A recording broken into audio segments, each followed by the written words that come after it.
जय हिंद बच्चों, इस लेक्चर में हम कक्षा 11वीं के भौतिक विज्ञान के अध्याय 7 कणों के निकाय तथा घूर्णनीय गति का अध्ययन करेंगे। System of particle and rotational motion. हमने अपने दैनिक जीवन में बहुत सारी वस्तुओं को देखा है। कुछ वस्तुएं ऐसी होती हैं जिन पर बल लगाने पर उनके आकार में परिवर्तन होता है, अर्थात वह दब जाती हैं। कुछ वस्तुएं ऐसी होती हैं जिन पर बल लगाने पर भी वह नहीं दबती या आकार में परिवर्तन नहीं होता है। ऐसी वस्तुएं जिन पर बल लगाने पर उनके आकार या आकृति में कोई परिवर्तन नहीं होता है, उन्हें हम दृढ़ पिंड या दृढ़ वस्तुएं कहते हैं। जैसे धातु की छड़, लकड़ी का टुकड़ा, पत्थर का टुकड़ा इत्यादि। दृढ़ पिंड के सबसे सूक्ष्मतम भाग या सबसे उतने छोटे भाग को हम कण कहते हैं। कण का आकार नगण्य माना जाता है तथा इसकी आंतरिक बनावट की उपेक्षा की जा सकती है। दृढ़ पिंड ऐसे ही बहुत सारे कणों का समूह होता है। कई कण या कई वस्तुएं एक दूसरे पर अन्योन्य क्रिया करती हैं, अर्थात बल लगाती हैं। ऐसे प्रबंधन को हम निकाय कहते हैं। मान लीजिए कोई नाव शांत जल में चल रही है एवं उसमें कुछ व्यक्ति बैठे हैं, तब हम इस प्रबंध को निकाय कहेंगे। दृढ़ पिंड की गति। दृढ़ पिंड की विभिन्न गतियाँ होती हैं। इसमें से मान लीजिए कि हम किसी कार में बैठे हुए हैं और एक स्थान से दूसरे स्थान पर जा रहे हैं, तब इस गति को हम स्थानांतरीय गति कहेंगे। और इसमें जितने व्यक्ति बैठे हैं वो उस निकाय के अर्थात कार्य के पार्टिकल्स के अंतर्गत आएंगे। एक आयताकार ब्लॉक पर विचार करें जो नत समतल पर नीचे की ओर फिसल रहा है। ब्लॉक एक दृढ़ पिंड है। नत समतल पर नीचे की ओर इसकी गति ऐसी है कि इसके सभी कण साथ साथ चल रहे हैं, अर्थात किसी क्षण सभी कण समान वेग से चल रहे हैं। यहाँ यह दृढ़ पिंड शुद्ध स्थानांतरणी गति में है। अब उस नत समतल पर नीचे की ओर ढुढ़कते हुए एक धातु या लकड़ी के बेलन की गति पर विचार करते हैं। यह दृढ़ पिंड नत समतल के शीर्ष से उसी तल तक स्थानांतरित होता है, अतः इसमें स्थानांतरित गति है। सभी कण क्षण विशेष पर एक ही वेग से नहीं चल रहे हैं, अतः पिंड शुद्ध स्थानांतरण गति में नहीं है, अतः इसकी गति स्थानांतरीय होने के साथ कुछ और अलग भी है। वह अलग गति है घूर्णनीय गति, जो किसी अक्ष के सापेक्ष, जो कि पिंड का सेंटर या अक्ष हो सकता है, अक्ष के परितः हो सकती है। वह सरल रेखा जिसके अनुदिश इस दृढ़ पिंड को स्थिर बनाया गया है, उसकी घूर्णन अक्ष कहलाती है। आंतरिक बल। आंतरिक बल वह बल होता है जो किसी दृढ़ पिंड के अंदर कण एक दूसरे पर लगाते हैं। बाह्य बल। बाह्य बल वह बल होता है जो दृढ़ पिंड की गति के लिए आवश्यक होता है। बिना या बाह्य बल की अनुपस्थिति में दृढ़ पिंड गति नहीं कर सकता। जब दृढ़ पिंड पर कोई बल नहीं लगता है, तब वह गति करना संभव नहीं हो पाता है। Isolated system. विलगत निकाय। विलगत निकाय यदि कोई निकाय अपने सराउंडिंग से अलग है या हमने किसी विशेष परिस्थिति या विशेष अध्ययन के लिए किसी निकाय को चुना है, तब हम उसे विलगत निकाय या आइसोलेटेड निकाय कह सकते हैं। प्रत्येक द्रवपिंड के अंदर एक ऐसा बिंदु होता है जिस पर हम उसका संपूर्ण द्रव्यमान को केंद्रित मानते हैं। वह बिंदु द्रव्यमान केंद्र कहलाता है। जब हम किसी बोतल को फेंकते हैं तो वह अपने केंद्र के सापेक्ष घूमती हुई दूसरे स्थान पर गिरती है। वह जिस बिंदु पर घूमती है वह वस्तु का द्रव्यमान केंद्र होता है।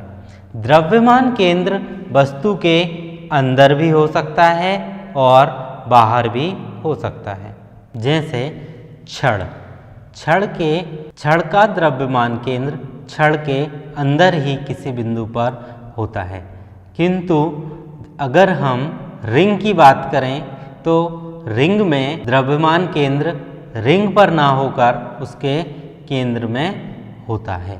द्रव्यमान केंद्र, माना कि दो कणों की किसी मूल बिंदु से दूरियां क्रमशः x1 एवं x2 हैं।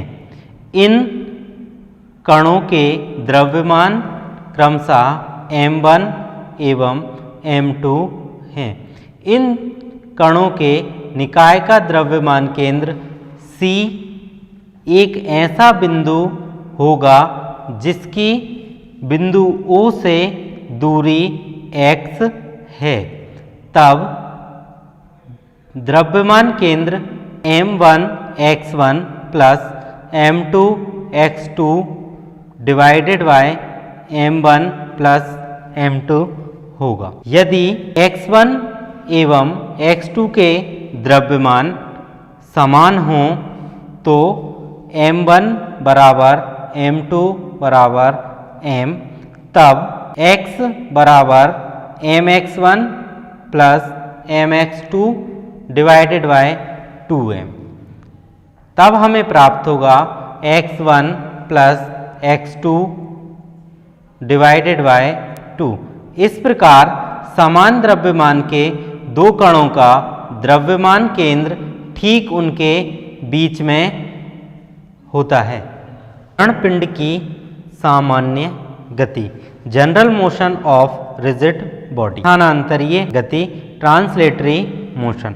जब कोई दृढ़ पिंड एक स्थान से दूसरे स्थान तक इस प्रकार गति करता है कि उसके सभी अवयवी कणों का विस्थापन और वेग समान होता है, तो इस प्रकार की गति को स्थानांतरी गति कहते हैं। जैसे ट्रेन की बोगी की गति स्थानांतरी गति होती है।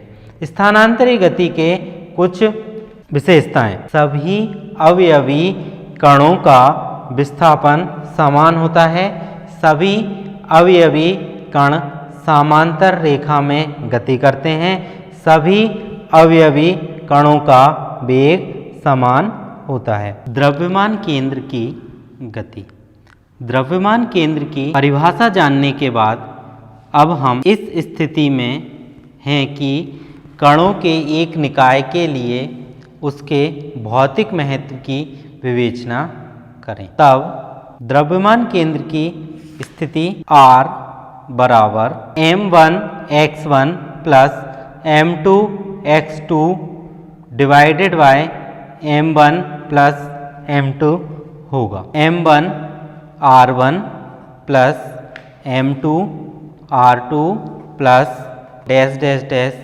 m n r n। यह बराबर होता है पिंड के कुल द्रव्यमान और द्रव्यमान केंद्र की दूरी के गुणनफल के बराबर, अर्थात mr। mr बराबर हम लिख सकते हैं m i r i। दोनों पक्षों को समय के सापेक्ष अवकलित करने पर m dr dt बराबर m1 dr1 dt plus m2 dr2 dt dash dash dash mn drn dt। dr dt द्रव्यमान केंद्र का वेग अर्थात v, dr1 dt दृढ़ पिंड के कण का वेग, dr2 dt दृढ़ पिंड के दूसरे कण का वेग।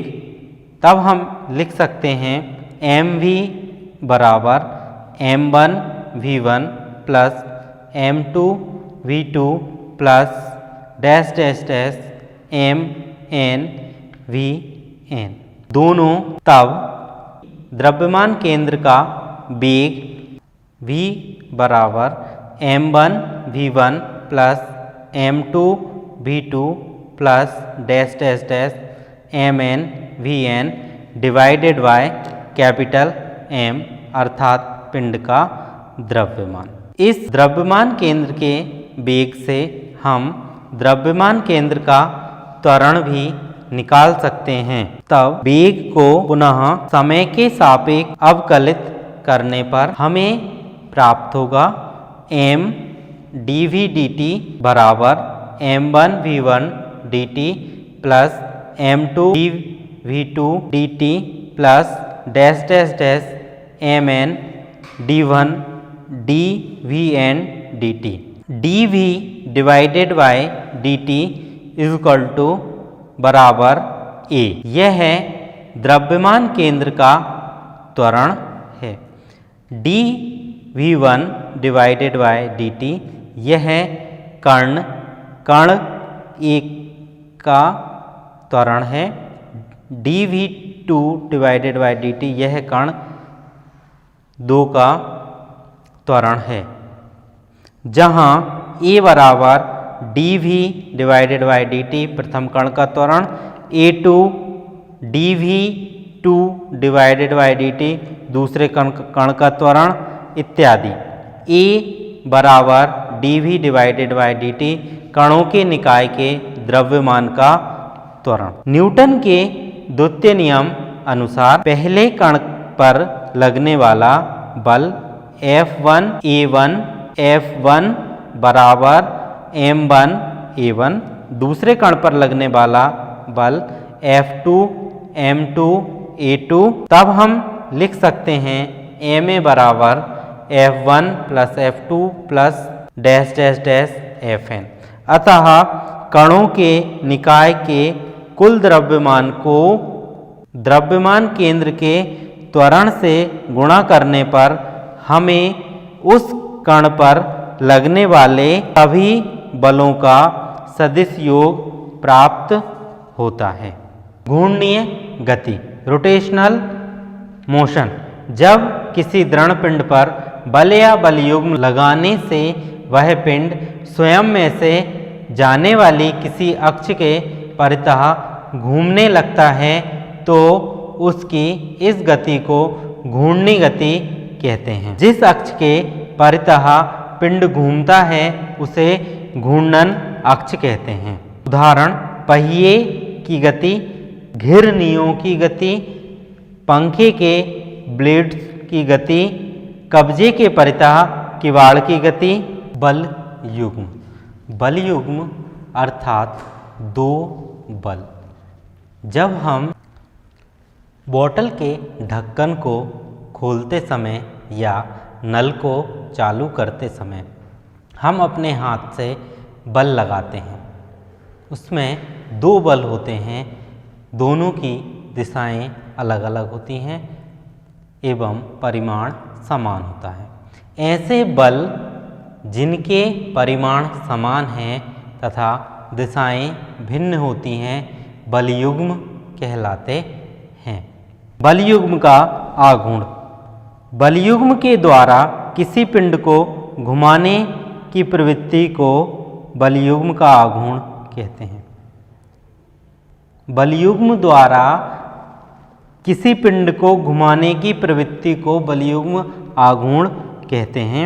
मान लो AB एक छड़ है जिसके सिरे A और B पर समान परिमाण के दो बल F कार्य कर रहे हैं। दोनों बल एक बलयुग्म का निर्माण करते हैं जिसके कारण छड़ O के परितः घूमने लगती है। बलयुग्म का आघूर्ण, इसमें हमने देखा कि एक रॉड AB है जिसका जो केंद्र है वो O है। जब हम इस पर बलयुग्म लगाते हैं अर्थात एक बल नीचे की ओर और एक बल ऊपर की ओर, तो यह O के सापेक्ष घूमना स्टार्ट कर देते हैं। हमें उस जो घूमना स्टार्ट कर देती है उसका परिमाण निकालना है। सिरे A पर लगने वाला F बल छड़ AB को O के परितः घुमाता है, तो उसका आघूर्ण हमने निकाला बल इंटू केंद्र से दूरी। केंद्र से दूरी यहाँ से यहाँ तक की दूरी, बल हमारा F हुआ और दूरी हमारी OA हो गई। वैसे ही बिंदु O के परितः सिरे B पर जो बल लग रहा है उससे घुमाया, तो उसमें हमने देखा F इंटू OB जो दूरी है केंद्र से। अब इन दोनों बलों का हमने कुल आघूर्ण निकालेंगे। कुल आघूर्ण बराबर F into OA plus F into OB। F common लिया, OA प्लस OB, तो OA प्लस OB हमारे पास क्या हो जाएगा AB, और हमने AB रख दिया। तो बल आघूर्ण बराबर हमारा हुआ बल, दोनों में से एक बल हम ले लेंगे कोई सा भी अगर सेम बल है, बल इंटू क्रिया रेखा के बीच की लंबवत दूरी अर्थात दोनों बलों की लंबवत दूरी। बलयुग्म के आघूर्ण का SI मात्रक न्यूटन मीटर है। इसका बीमीय सूत्र ML2T-2 है। यह एक सदिश राशि है। बलयुग्म आघूर्ण के प्रकार, बलयुग्म के आघूर्ण दो प्रकार के होते हैं, धनात्मक बलयुग्म आघूर्ण और ऋणात्मक बलयुग्म आघूर्ण। जब बलयुग्म के प्रभाव से पिंड वामावर्त दिशा में घूमने की प्रवृत्ति रखता है तो बलयुग्म के आघूर्ण को धनात्मक, तथा जब पिंड दक्षिणावर्त घूमने की प्रवृत्ति रखता है तो बलयुग्म के आघूर्ण को ऋणात्मक कहते हैं। बल आघूर्ण, मान लो कोई पिंड अक्ष y डैश के परितः घूर्णी गति कर रहा है। उसकी घूर्णन अक्ष पिंड के बिंदु O से गुजरती है। बिंदु P पर एक बल F लगाया जाता है। मान लो O और P कागज के तल में तथा घूर्णन अक्ष कागज के तल के लंबवत है। OP = R। बिंदु O से F की क्रिया रेखा ON लंब डाला, तब अक्ष से F की क्रिया रेखा के बीच की लंबवत दूरी ON होगी। बल आघूर्ण बराबर बल इंटू लंबवत दूरी। बल यहाँ पर F लग रहा है, लंबवत दूरी ON यहाँ से यहाँ तक, F इंटू ON। F यहाँ पर हम ON की वैल्यू निकालेंगे। ON P में साइन थीटा अप्लाई करेंगे, तो साइन थीटा बराबर ON अपॉन R। ON बराबर हमारे पास आ जाएगा R साइन थीटा, तो ON के स्थान पर हमने R साइन थीटा पुट कर दिया। R साइन थीटा, जो साइन थीटा होता है वो हमारा क्रॉस मल्टीप्लिकेशन होता है दो सदिशों का सदिश गुणन, इसलिए हम इसे लिखते हैं A cross B AB sine theta. यहाँ पर दो सदिश हैं F और उनके लंबवत दूरी R, तो हम साइन को हटाकर F इंटू R लिख सकते हैं। यदि R बराबर 0 हो तो टाउ बराबर 0, अतः यदि बल को घूर्णन अक्ष से ही किसी बिंदु पर बल लगाया जाता है तो बल आघूर्ण शून्य होता है। यही कारण है कि किवाड़ को उसके कब्जे पर बल लगाकर बंद किया जा सकता और ना ही खोला जा सकता।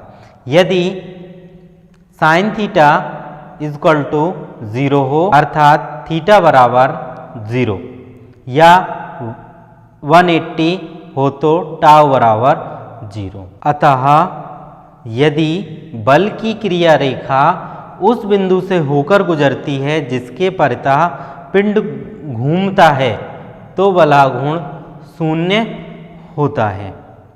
यदि साइन थीटा बराबर 1 अर्थात थीटा बराबर 90 हो तो टाउ बराबर आर एफ। अतः यदि बल अपनी क्रिया रेखा के स्थिति सदिश के लंबवत लगाया जाता है तो बल आघूर्ण का मान अधिकतम होता है।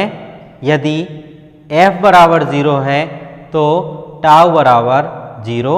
अतः यदि बल का मान शून्य है तो बल आघूर्ण भी शून्य होगा, फलस्वरूप पिंड नहीं घूमेगा।